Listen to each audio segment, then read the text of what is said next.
Tonight on 7:30, offside, did SBS Sport drop the ball on its World Cup coverage?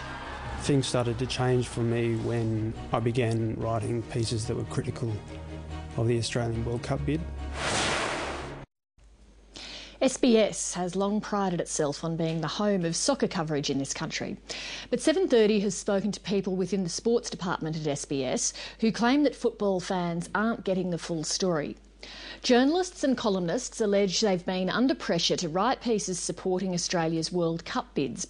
They say some of the pressure has been coming from veteran broadcaster Les Murray, the editorial supervisor at SBS Sport and a member of FIFA's Ethics Committee.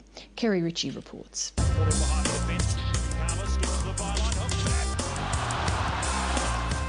Thanks for your company this evening on the World Game and the team. A lot of people have been afraid to talk about this. The slogan at SBS might be 6 billion stories and counting, but according to a number of current and former SBS staff who spoke on and off the record to 7:30, it seems when it comes to soccer, there are certain stories SBS would prefer not to have to tell.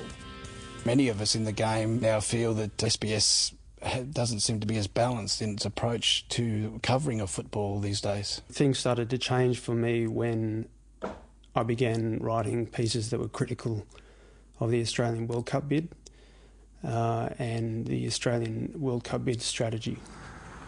Jesse Fink has worked for SBS Sport for 4 years. He's described on the company's website as one of Australia's most popular football writers.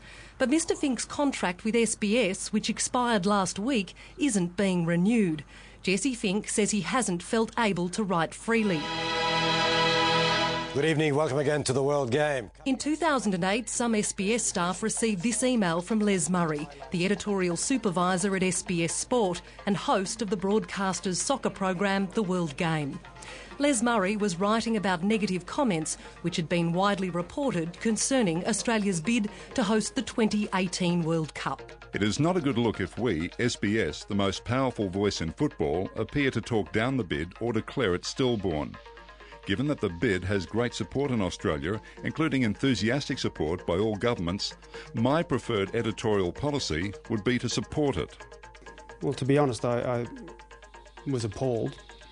Les Murray went on to write in the same email, "This is not to say we shouldn't broadcast the facts or that we shouldn't give it balanced debate. We now know Australia pulled out of the contest for 2018 and spectacularly lost its bid for 2022 at a cost of around $46 million to Australian taxpayers. SBS has been using its own taxpayer money to suppress criticism of that bid. If we had had the full story, we might not have had, the widespread public support that there was for the Australian World Cup bid.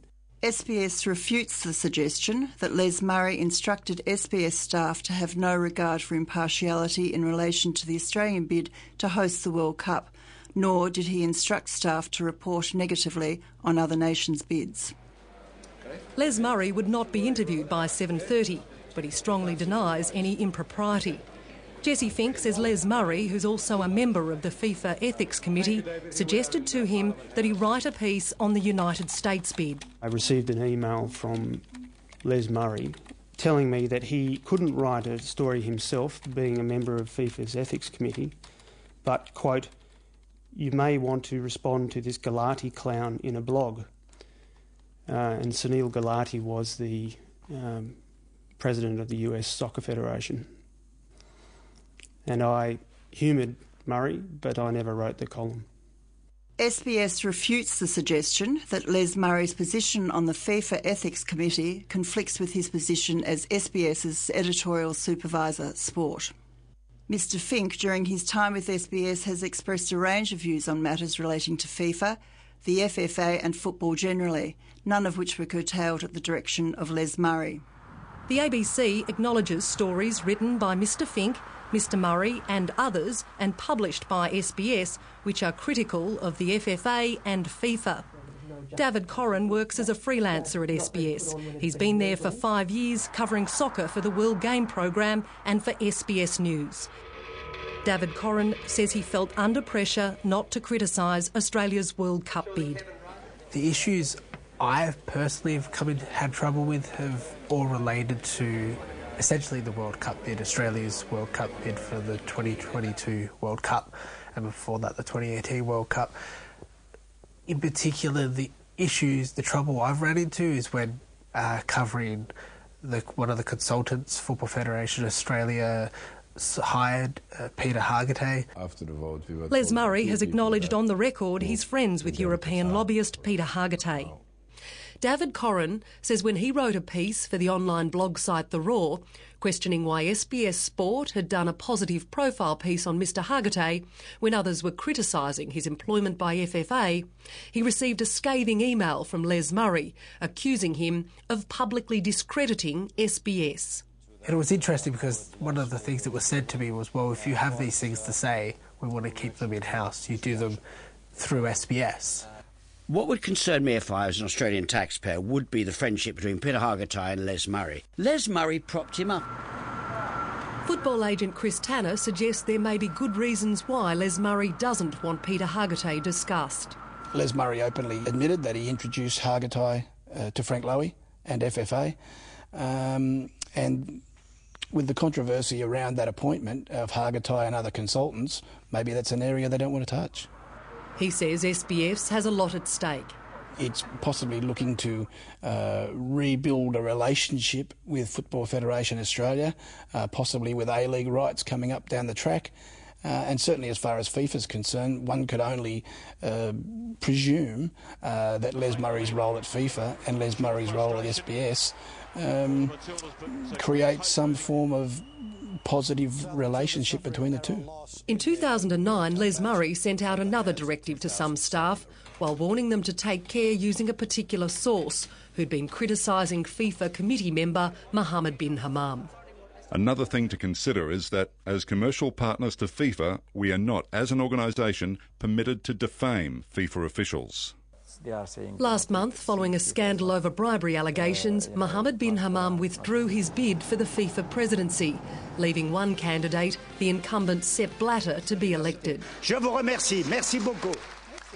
UK-based investigative journalist Andrew Jennings is well known for his reports on alleged corruption within FIFA and before that the International Olympic Committee.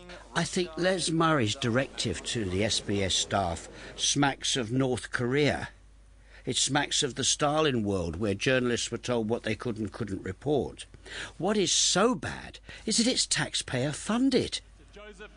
Despite the allegations of corruption dogging FIFA, Jesse Fink says he's received numerous emails from SBS managers telling him to stop covering the politics of football because readers are tired of it. Jesse Fink says the final straw was when a piece he wrote about the FFA was sent by his editors to the FFA for fact-checking before it was published.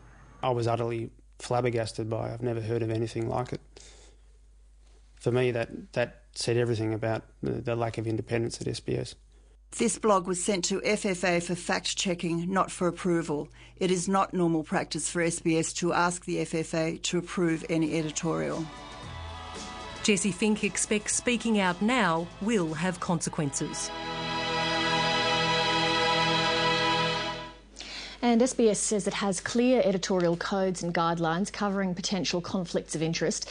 And it says in relation to Les Murray's position with FIFA, those guidelines have been followed. Kerry Ritchie reporting.